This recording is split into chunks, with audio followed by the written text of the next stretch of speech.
I just want to thank you all very much. If you have a couple of questions, go ahead, please. In fact, before I do that, let me just ask the President to say a few words. Thank you, President. Pleasure. Glad to meet you again, Mr. President. Thank you very much for the invitation.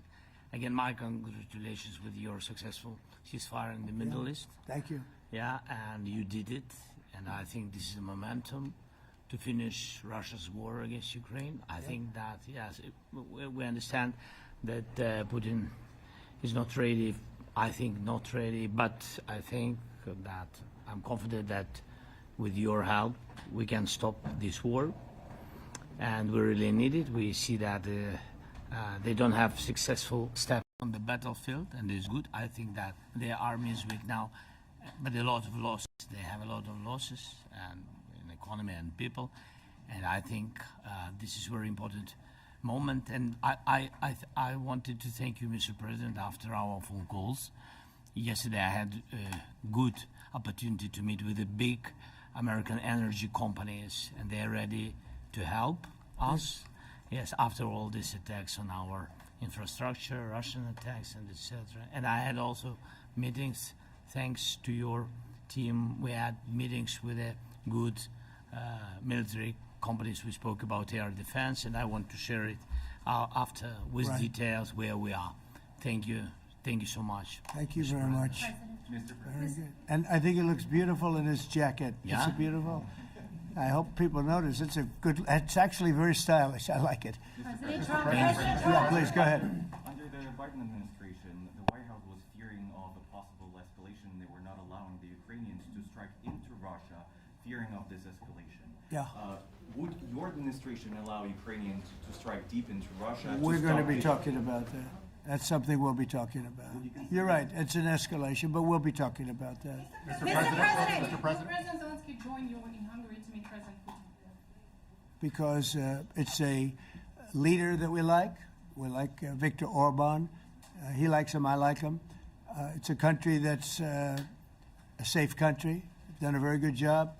He's been a very good leader in the sense of running his country. He doesn't have a lot of the problems that other countries have. And so we've decided that we'll be going to be with Viktor Orban, and he will, I think he'll be a very good host. President Trump. President Trump. President Trump. Right here. It's President Trump. Hungary, yeah. We're doing Hungary, yeah. With Putin, trilateral meeting, or is it just you and Putin? To be determined, but I would say most likely it's going to be a double meeting. It'll be a double meeting, but we will have the President, Zelenskyy, in touch.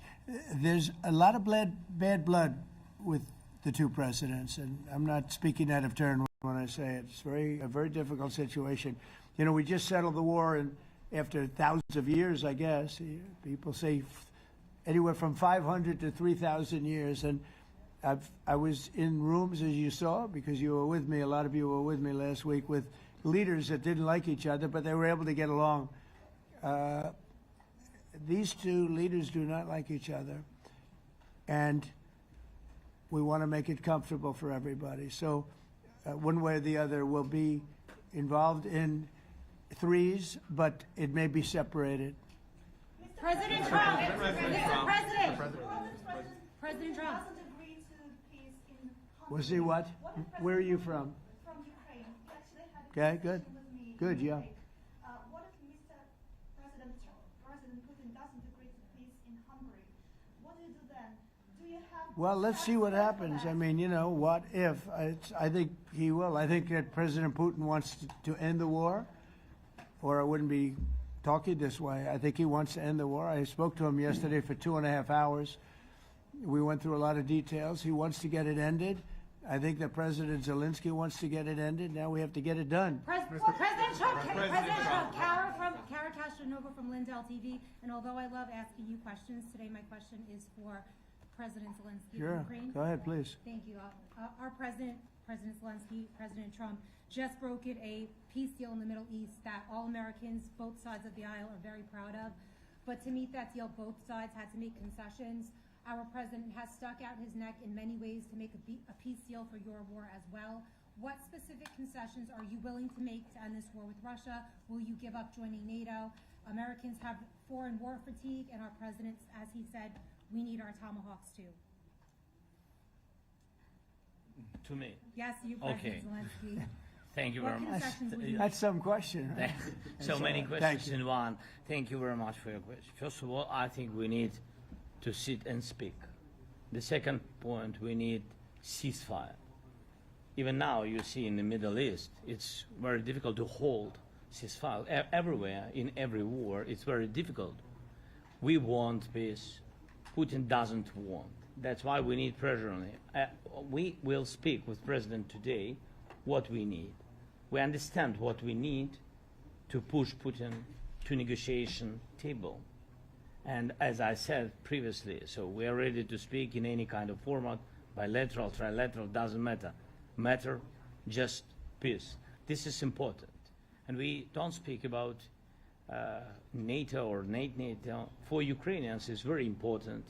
Of course, it's our decision, decisions of allies to decide where we are.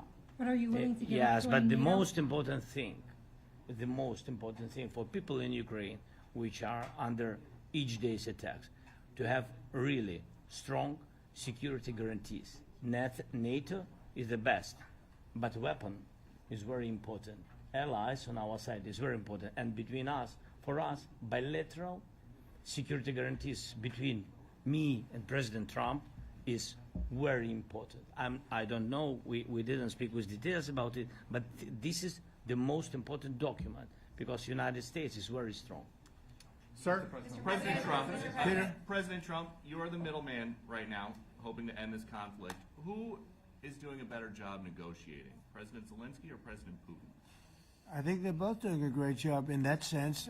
We have to get it done. We've got to take some of the hatred of each other. You know, they don't like each other. I say that in front of President Zelenskyy, but I say it in front of President Putin too. They have tremendous bad blood. It's really is what is holding up, I think, a settlement. I think we're going to get it done, and we have to make it long-lasting. As I said in the Middle East, everlasting, right? Everlasting. And the Middle East is a much more complicated situation. You know, we had 59 countries involved, and every one of them agreed. And it's, you know, it's sort of amazing. Most people didn't think that was doable. This is going to be something I really believe that's going to get done. I had a very good talk yesterday with President Putin. I think he wants to get it done. And President Peter? Zelenskyy, right behind you. When we were in Israel with President Trump earlier in the week, we heard a lot about the difference in diplomacy between President Trump and President Joe Biden before him. What do you see as the biggest difference in diplomacy between President Trump and President Biden? President Trump has a big chance now to finish this war. President Biden now is not the president, so he doesn't have a chance to finish this war. And President Trump is really showed for the world that he can manage ceasefire in Middle East, and that's why I hope that he will do this, and we will also have such big success. For Ukraine, it's a big chance, and I hope that President Trump can manage it. I would say the biggest difference is one is extremely competent and the other one is grossly incompetent. sir, a few weeks ago in New York when you two met, you said that you think Ukraine could ultimately take back all the territory that it's lost so far. Do you still think that's the case, or do you think there'll have to be some sort of You swap never of know. territories? Look, you know, war is very interesting. You never know, do you? You just never know. With war and peace, but you never know. Are you ready? President Charles, missile. Please. Russia calls Tomahawk supply to Ukraine as an escalation, yet it continues using similar cruise missiles like Caliber. And Yeah. even Who are you with? Who are you with? You Ukraine? Yes. Good. But Russia continue even using the cruise missiles and also nuclear-capable ballistic missiles in Ukraine since 2022. So do you consider providing Ukraine with the Tomahawk or similar missiles as an opportunity to equalize the possibilities of Ukraine and Russia and push Moscow to the negotiation Yeah. table? Sure. We're going to be talking about that. That's why we're here. Okay? fair question, exactly as he told you to say it, but we're going to be talking about it. Okay? Yeah, please. Their message to India and Hungary was still refusing. You said India and Hungary? That's an interesting. And Hungary India and Hungary. It's an interesting combination. refused to stop buying Russian oil. Well, India is not going to be buying Russian oil anymore. And Hungary is sort of stuck because they have one pipeline that's been there for years and years and years, and they're inland. They don't have sea. They don't have sea. And I spoke with the very great leader of Hungary, and they are, it's very hard for them to get oil. I understand it. Hungary's in a very interesting position because they can't have ports. They're surrounded by land. So we'll see what happens there. But India will not be buying oil from Russia. And they've already de-escalated, and they've more or less stopped. They're pulling back. They bought about 38% of the oil, and they won't be doing it anymore. Mr. President, Trump has been helping you in achieving peace in Ukraine. Who has? First Lady Melania Trump Yeah. has been helping in returning abducted Ukrainian children from Russian captivity. President Zelensky, do you appreciate those efforts? How do you assess them? And did you ask her to step in and to help you? No, she wanted to do it. She just felt very strongly about the children, and she's done a really good job, I think, in bringing it to the fore. We have a lot of children involved. Now, it's some people say it's 20,000, and some people say it's 300. There's a big difference between that, so nobody really knows. But she felt very strongly about the children. She thinks about the children all the time. President Trump, if you okay Tomahawks to Ukraine, what's going to happen if the United States is in a conflict and we need the Tomahawks? Do we have enough? That's a problem. We need Tomahawks, and we need a lot of other things that we've been sending over the last 4 years to Ukraine. We've been, we gave them a lot. Now we have a different situation. We send it to the European Union. They pay for it and all that, and they have plenty of money. But it's beyond the money. We need Tomahawks, and we need a lot of other weapons that we're sending to Ukraine. One of the reasons we want to get this war over is exactly that. It's not easy for us to give. You're talking about massive numbers of very powerful weapons. So that's one of the things we'll be talking about. Hopefully they won't need it. Hopefully we'll be able to get the war over with without thinking about Tomahawks. I think we're fairly close to that. Yeah, go ahead. Can I say, yeah, please. Just you to understand. So for today, of course, we want to finish this war, but the war is another technological war. You don't use just Tomahawks. If you want to target a military goal, you need thousands of drones. It goes together with such missiles. Ukraine has such thousands of our production drones, but we don't have Tomahawks. That's why we need Tomahawks. But United States is a very strong production, and the United States has Tomahawks and other missiles, very strong missiles, but they can have our thousands of drones. That's why where we can work together, where we can strengthen American production. And so just so that I understand, so you're suggesting kind of a trade. If President Trump okays Tomahawk missiles to help you launch Yes, it's into about Russia, military goals. It's only about military goals. Right, but then you would authorize some kind of an exchange where Yes, of course. the U.S. gets Yes, we Ukrainian. have proposition. We have brief proposition with our drones. President Trump, I don't mean to be brokering an arms deal here, but is that something that you would be interested in, Ukrainian drones? We are, yeah, we would. We have a lot of drones right now. We build our own drones, but we also buy drones from others, and they make a very good drone. I mean, drone warfare has really come to the fore over the last couple of years because of this war. I will say, there's nothing like the jets. We knocked out a lot of drones in Israel. We were knocking them out for Israel, and we were doing it with extremely fast and powerful jets, following the drones and knocking the hell out of them. So, we know a lot about the drones, and we know a lot about the great jets, the great ones. The ones, and the B-52s, which were totally they were stealth. They were undetectable. So we have a lot of different weapons. And, you know, I have an obligation also, though, to make sure that we're completely stocked up as a country, because you never know what's going to happen. In war and peace, right? You never know what's going to happen. So we're going to be talking about Tomahawks, and would much rather have them not need Tomahawks. Would much rather have the war be over, to be honest, because, you know, we're in it to get the war over. We're selling a lot of different types of weapon, as you know, to the European Union. We're not in it for that. We're in it to get it over. We're losing thousands of people a week, thousands of people, Russian, Ukrainian, and mostly soldiers. I mean, mostly soldiers. But we're in it to see that end.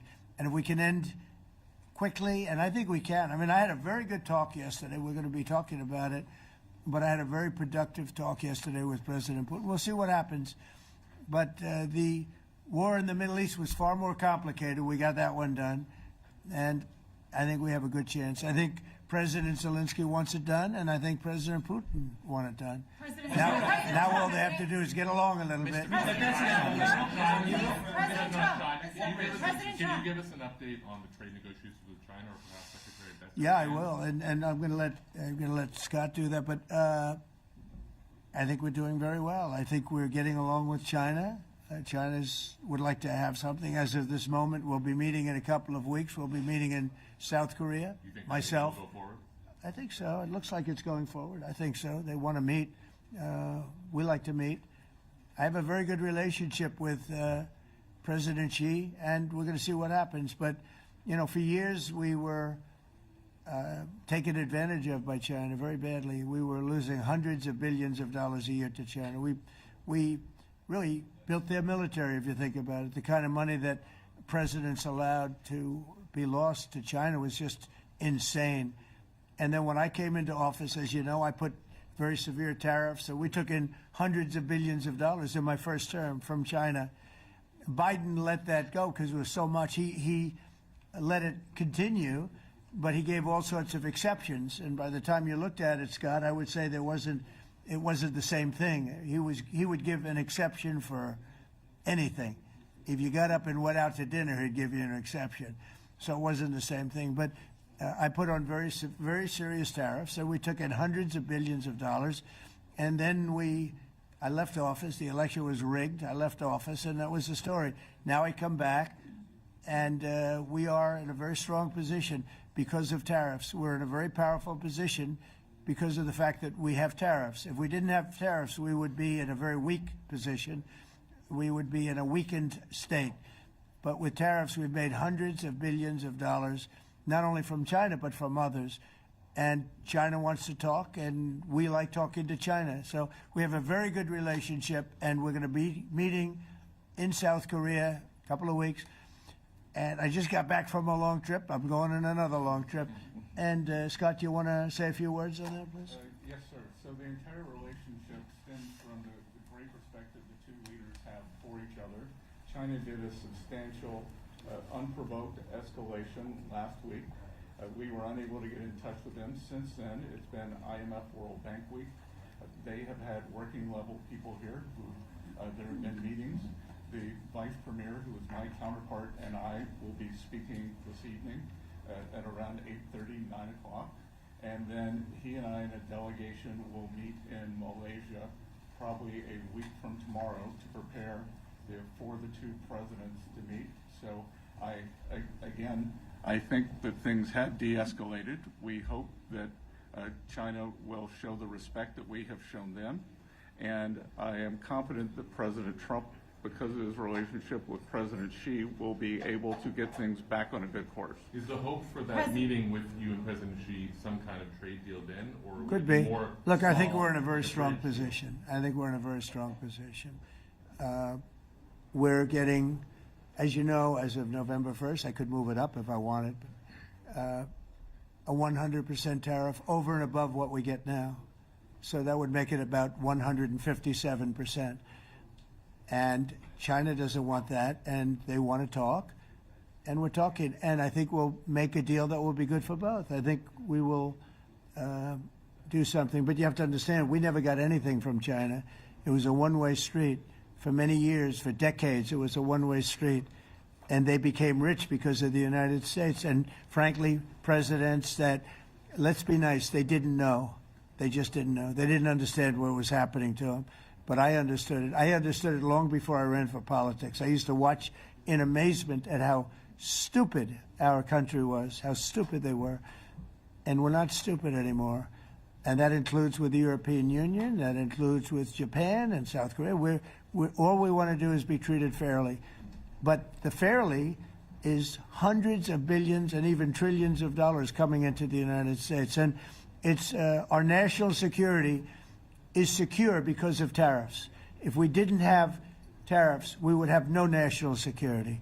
So it's very important. Will you seek China's help in ending the war in Ukraine? Do you need them to put pressure on Russia? I'll be discussing that, but I'd love to see it ended before that.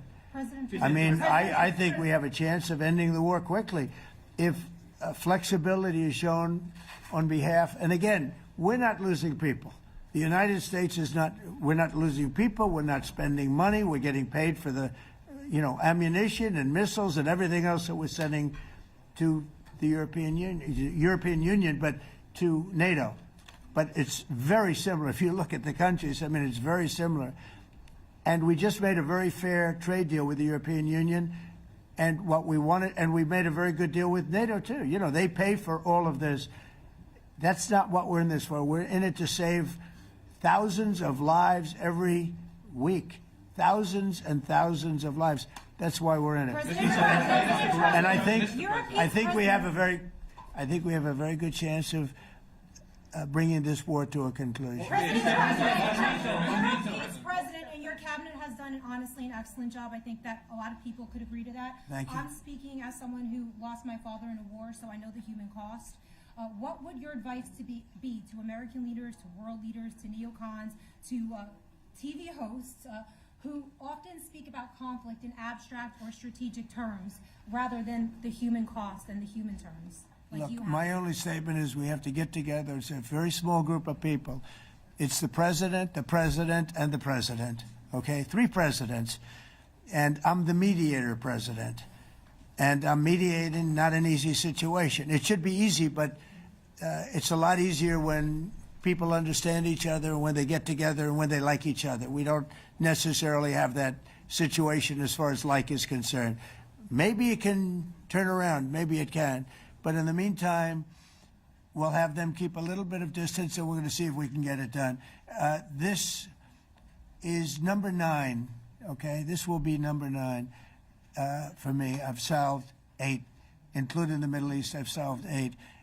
This, I thought, would have been among the easiest. We solved, President Putin mentioned yesterday Armenia, all of the different wars. He said it was amazing because but the big one that he was surprised that we were able to settle was the Middle East. He thought it was incredible. He was very generous in that sense. This should be something we're able to settle, and I think we will be able to settle. Yeah, Brian? Yes, sir. On that note, you will go down as the peacemaker, no doubt, and you will resolve this war. Well, we resolved 8 others. It's funny how people say that. If you get this one, every time I do one, they forget about that one. I solved 8 wars. Go to Rwanda and the Congo, talk about India and Pakistan, look at Thailand, look at all of the wars that we solved. And every time I solve one, they say, if you solve the next one, you're going to get the Nobel Prize. I didn't get a Nobel Prize. Somebody got it who's a very nice woman, very nice. I don't know who she is, but she was very generous. So I don't care about all that stuff. I just care about saving lives. But this will be number 9. But every time I solve one, they said, sir, if you solve one more, you're going to be known as a peacekeeper. So to the best of my knowledge, we've never had a president that solved one war. Not one war. Bush started a war. A lot of them start wars, but they don't solve the wars. They don't settle them. And especially when they have nothing to do with us. I guess just about all of these wars had nothing to do with us. But I saved tens of millions of lives. The Prime Minister of Pakistan said, I saved millions of lives in interceding on Pakistan and You look at Pakistan and India as an example. That would have been a bad one, two nuclear nations, right? So I say this, this is pretty much the last one, although I do understand that Pakistan attacked, or there is an attack going on with Afghanistan. That's an easy one for me to solve if I have to solve it. In the meantime, I have to run the USA, but I love solving wars. You know why? I like stopping people from being killed, and I've saved millions and millions of lives, and I think we're going to have success with this war. Wait, please. This, President Zelenskyy, this is your third time over here. Oh. And by the way, you look excellent. Thank you, sir. Thank you. For you, by the way. This is your third time here. How different sitting across from the president is this time versus the two previous times here at the White House, and how confident are you hearing the success rate of solving these prior wars that he can get this war solved? First of all, about suit. The same suit because the same president. It's very simple. The next president will have another suit. Yes. About our relations with President Trump, I think we have important dialogues, and I think we begin to understand each other. Yes, and I know that President is briefed very well about situation in the battlefield, and he knows a lot what's going on the battlefield in Ukraine, and I think it really helps when you know a lot of things, a lot of details about one or another war. It helps a lot, but we are still in war, and I hope we can manage. You have been clear It's that there are some important. countries that are not meeting their commitment. You pointed out Spain. They said that it's impossible. No, Spain has not come through. No, Spain has not been loyal to NATO. Spain has been, they're the only one. Everyone went up to, as you know, I mean, you were at 2% and they all went up to 5%, but Spain disagreed with that. I think Spain should be reprimanded for that. I think it's very bad that they did that, but that's up to them. That's up to NATO and Spain. They cannot be expelled from NATO. Can they or not? They cannot, according to the treaty, but they also claim that they are protected by the European Union umbrella for trade. Well, the other people, many of the other countries are in the European Union too. They're not complaining, right? President, I can tell you that Putin is serious. That's of interest. Mr. They're President. protected. Yeah, please go ahead. Thank you, Mr. President. Do you think you can carry the momentum from the Middle East deal over to this deal? And if I do. So, how does that move the needle? Yeah, I do. I think we carry a lot of momentum, a lot of credibility. Getting Middle East done was very important. Nobody thought it could be done. That was one nobody thought could be done, and we got it done. And a lot of that was the big hit that we put on Iran with respect to the nuclear. They took that was an unbelievable military maneuver, the B-2s, and many other planes involved, by the way, but the B-2s. Yeah, I think nobody expected that to happen, and you know we had 59 countries involved, and these were countries very diverse. You had Arab, Muslim, Jewish. You had every country, Christian. You had every country, and many countries involved, and we got that done. And we got it done pretty swiftly after we set the table properly. We had to set the table properly. This should be one that we get done. And I think the table is set properly here now, too. And it'll be a great honor. It'll be a great honor to get it done. And the Ukrainian people are great, and the Russian people are great.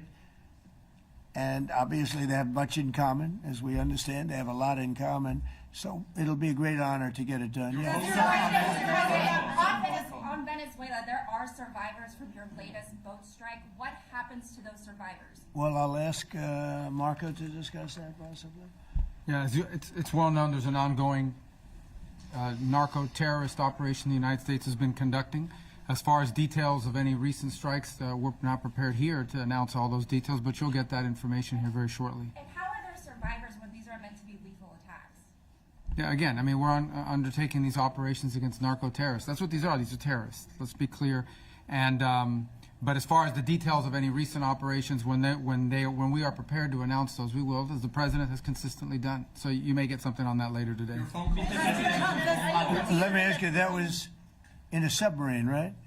We attacked a submarine, and that was a drug-carrying submarine built specifically for the transportation of massive amounts of drugs, just so you understand. This was not an innocent group of people. I don't know too many people that have submarines, and that was an attack on a drug-carrying, loaded-up submarine. Yeah. On Putin, is it your belief, as Mr. Zelenskyy said yesterday, that the threat of tomahawks and costs, as Secretary Hicks had put it, is that bringing him to the table, the fact that it's kind of a carrot and stick? I don't know what's bringing him to I think he wants to make a deal, that's all. I can't tell you what's bringing him. Sure, that's the threat of that is good, but the threat of that is always there. Tomahawks are very dangerous weapons. They're incredible weapons.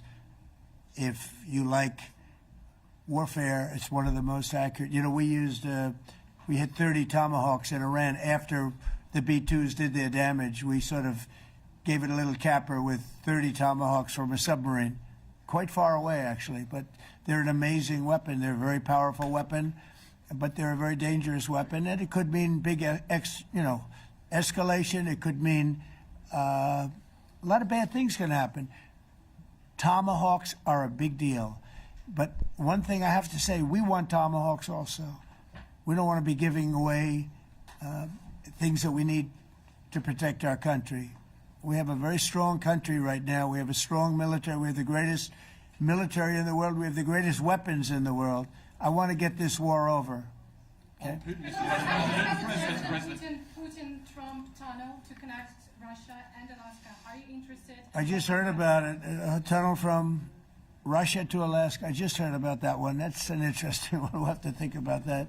I hadn't heard that. We just did a nice road in Alaska that's going to get us to a lot of minerals, and we have a piece of it, a good piece of the ownership because of the fact we made it possible. But this came up yesterday, a tunnel from Russia to Alaska. That's an interesting. What do you think of that, Mr. President? Do you have any ideas? How do you like that idea? I'm not happy with this. I don't think you're going to like it. I don't think he liked it. I don't think he liked it. President Trump, do you think that Vladimir Putin, do you think that Putin, your gut instinct? Well, we had a senator that wanted, remember, from Hawaii, she wanted a tunnel from the mainland to Hawaii. Then she said, well, we can't do that, so we're going to build a railroad to Hawaii. Do you remember? She's a current sitting senator, a Democrat. She wants a railroad to go to Hawaii, right? You know who that is, right? She's another. She's another beauty. President Trump, your gut instinct. Yeah, please. On your meeting with Putin, aren't you concerned that maybe the Russian president is trying to buy himself more time? Yeah, I am, but you know, I've been played all my life by the best of them, and I came out really well. So it's possible. Yeah, a little time. Is your gut instinct it's all right. But I think that I'm pretty good at this stuff. I think that he wants to make a deal. I made 8 of them. I'm going to make a 9th. I think he wants to make a deal. Well, I think that he should have won the war in a week. Yeah, I do think. And if we didn't give the anti-tank missiles, as you know, the javelins they call them, they got stuck in the mud. They would have been in Kiev very quickly. They were heading to Kiev. So, you know, in war, you have a lot of luck, too. You know, weather has won war, and the cold and the heat and all things take place in war. But that was a very interesting moment when the tanks started rolling and some brilliant general said, let's go through the mud instead of going down the highway, right? So they got a little bit lucky. But you know where they really got lucky? I gave javelins. That wasn't given by Barack Hussein Obama. He gave them sheets. You know, there's a statement. Obama gave them sheets, and I gave them the javelins. And the javelins are a devastating weapon. And that wasn't given by Obama. That was given by, because at the time it was Obama. That was given by me. So it was like one of those things. And you had hundreds of them hundreds of them. They're a devastating weapon. We have a lot of devastating weapons. I'd rather not use them. But that was a big moment. You know, when the tanks got stuck, they got stuck. And call it luck or call it talent. I'm not sure what you'd call it, but it was a big moment in time. Do you think Democrats will give you credit? Do you think Democrats will give you credit when you finally end this war, like they did with the war in the Middle East? And I think right now the Democrats are really damaged, mentally damaged. They want to take $1.5 trillion with a T, $1 trillion and give it to people that invaded our country. They came into our country illegally from prisons, from mental institutions, gang members. They want to give them health care and take it away from our citizens. We're not going to do that. $1.5 trillion. They want to destroy. They want to destroy our health care system. We're not going to let that happen. Do you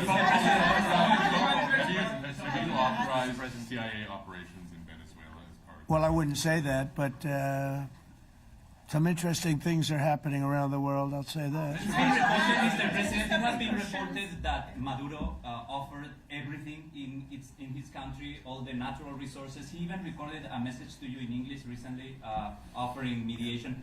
What should we do in order to stop that? He has offered everything. He's offered everything. You're right. You know why?